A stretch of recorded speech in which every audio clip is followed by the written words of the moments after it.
আগের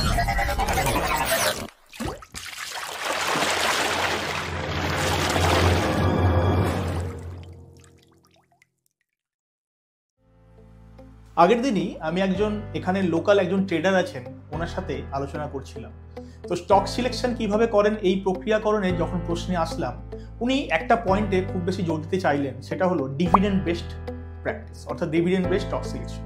সেটা কিভাবে না, যে স্টকে ডিভিডেন্ড যত বেশি দেয় উনি কিন্তু সেই স্টকগুলো বাই করতে চান এবং বাই করেন, যাতে ওনার কিন্তু ডিভিডেন্ডও বেশি পাওয়া যায়, সেই উদ্দেশ্যে। কিন্তু আমার ব্যক্তিগত মতামতে ডিভিডেন্ড কিন্তু খারাপ। কেন?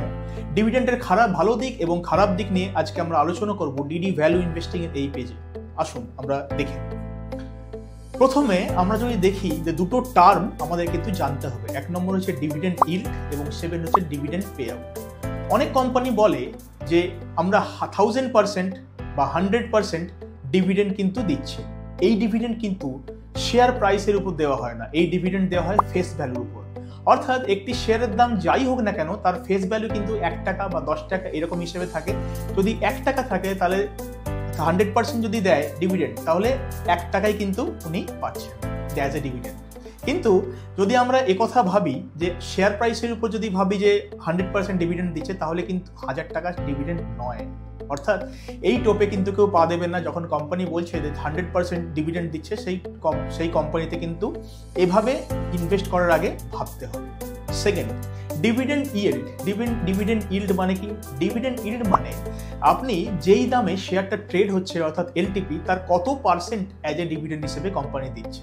ধরলাম যে কোম্পানি 2.5% দিচ্ছে, অর্থাৎ যদি আমার কোনো শেয়ারের দাম 1000 রুপিস হয়, অর্থাৎ 1000 টাকা, তাহলে 2.5 হিসেবে কিন্তু 25 টাকাই আমি কিন্তু ডিভিডেন্ড হিসেবে পাবো। অর্থাৎ এটা যদি ফেস ভ্যালু 1 হয়, তাহলে কিন্তু 2500% কিন্তু ডিভিডেন্ড দিচ্ছে। অর্থাৎ 1000 টাকার উপর নয়, 1 টাকা ফেস ভ্যালুর উপর কিন্তু ডিভিডেন্ড পাওয়া যাচ্ছে। সেকেন্ড হলো যে এই যে ডিভিডেন্ডের অ্যামাউন্ট আছে, এই ডিভিডেন্ডের অ্যামাউন্ট কিন্তু উপর লক্ষ্য করে চললে কিন্তু হবে না।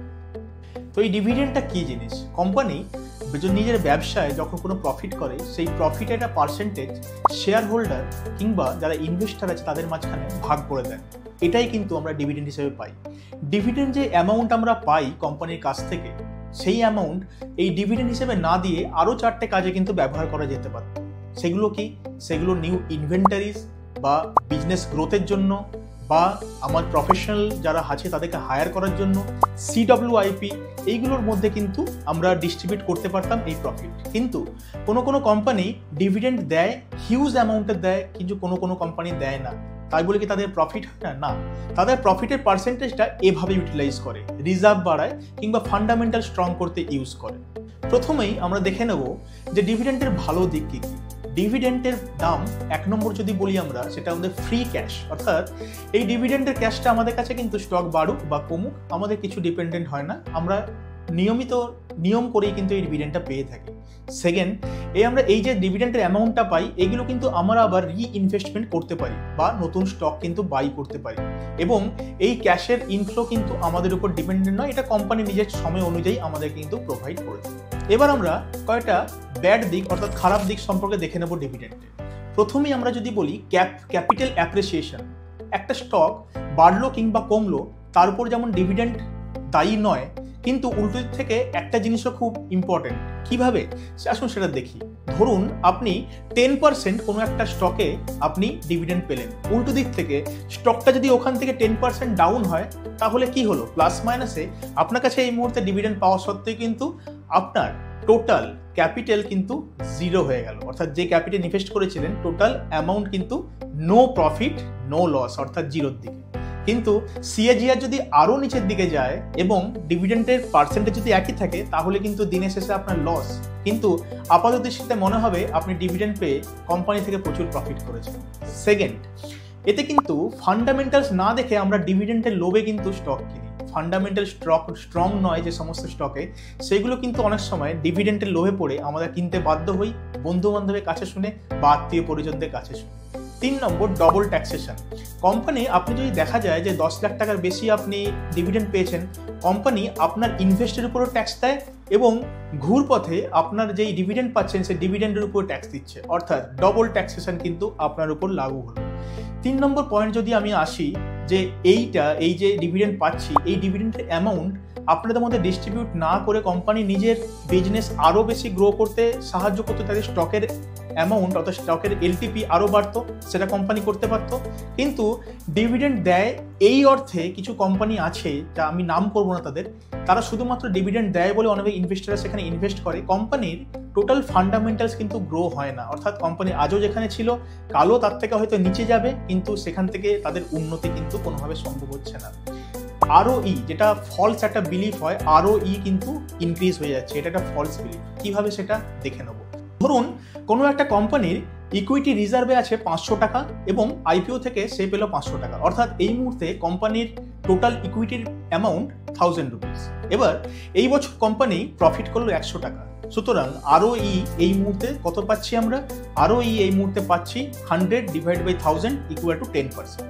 পরের বছর এই যে 5000 টাকার মধ্যে 500 টাকা কোম্পানি ঠিক করলো অ্যাজ এ প্রফিট ডিভিডেন্ড দিয়ে দেবে, অর্থাৎ এই মুহূর্তে কোম্পানির ইকুইটি আছে 500 টাকা এবং এই যে 500 টাকা যেখান থেকে প্রফিটেবলি 500 টাকা, এই 500 টাকা কিন্তু আমরা ডিভিডেন্ড হিসেবে দিচ্ছি, অর্থাৎ 500 বাই 500, অর্থাৎ প্রায় 100%-এর কাছাকাছি কিন্তু এই মুহূর্তে ROE রিচ করে গেল। এটা কিন্তু ফলস বিলিফ, অর্থাৎ ROE কোম্পানির কিন্তু ব্যবসা বাড়লো না, কিন্তু তার সত্ত্বেও কিন্তু ROE বেড়ে গেল, অর্থাৎ ফলস একটা ইনক্রিজ ইন গ্রোথ, এটা কিন্তু ঠিক নয়। অর্থাৎ এই ক্যালকুলেশন ফলস একটা বিলিফ দিচ্ছে ইনভেস্টারদের যে কোম্পানি খুব ভালো পারফর্ম করছে।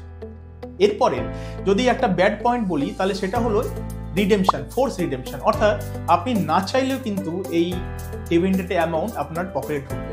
আপনি হয়তো কোনো কারণে দেখা গেল আপনি 10 লাখ টাকা ছাড়িয়ে গেছেন কোনোভাবে, বা ট্যাক্সেশনের আওতার মধ্যে বেশি ট্যাক্সেশন আপনাকে দিতে হচ্ছে, ট্যাক্স ম্যানেজ করতে পারছে না, তা সত্ত্বেও কোম্পানি যদি ডিভিডেন্ড অ্যানাউন্স করে এবং ডিভিডেন্ড দেয়, সেক্ষেত্রেও কিন্তু ডিভিডেন্ড আপনাকে ফোর্সফুলি নিতে হবে।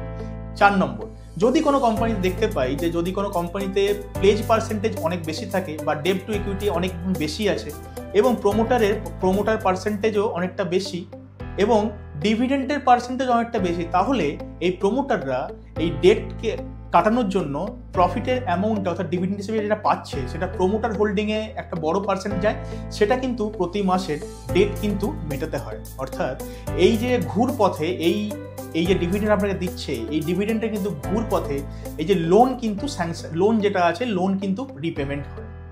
সুতরাং আমরা দেখে নেব অনেকগুলো জিনিস, এবং লাস্টে এটা কথা না বললেই নয়, যদি আমরা 2% ডিভিডেন্ড ইল্ড যদি আমরা দেখি, যদি ধরে নিলাম যে কোনো কোম্পানির 2.5% ডিভিডেন্ড ইল্ড আছে, সেই ডিভিডেন্ড ইল্ড যদি আমরা 2.5% অ্যাচিভ করার জন্য আমরা যদি 1 লাখ টাকা ডিভিডেন্ড চাই, তাহলে কিন্তু আমার ইনভেস্টমেন্ট থাকতে হবে 40 lakhs। 40 lakhs-এ 2.5 এই ডিভিডেন্ড কিন্তু ইজ নট অ্যাকসেপ্টেবল। সুতরাং ভালো ইনভেস্টার হন এবং জ্ঞানী ইনভেস্টার হন, সমস্ত ফান্ডামেন্টালস টেকনিক্যাল সমস্ত পার্ট জানুন, তারপরেই ইনভেস্টমেন্ট করুন। সেবি বলছে যে প্রতি 10 জন ইনভেস্টারের মধ্যে 9 জন কিন্তু লস করে, একজন যারা প্রফিটেবল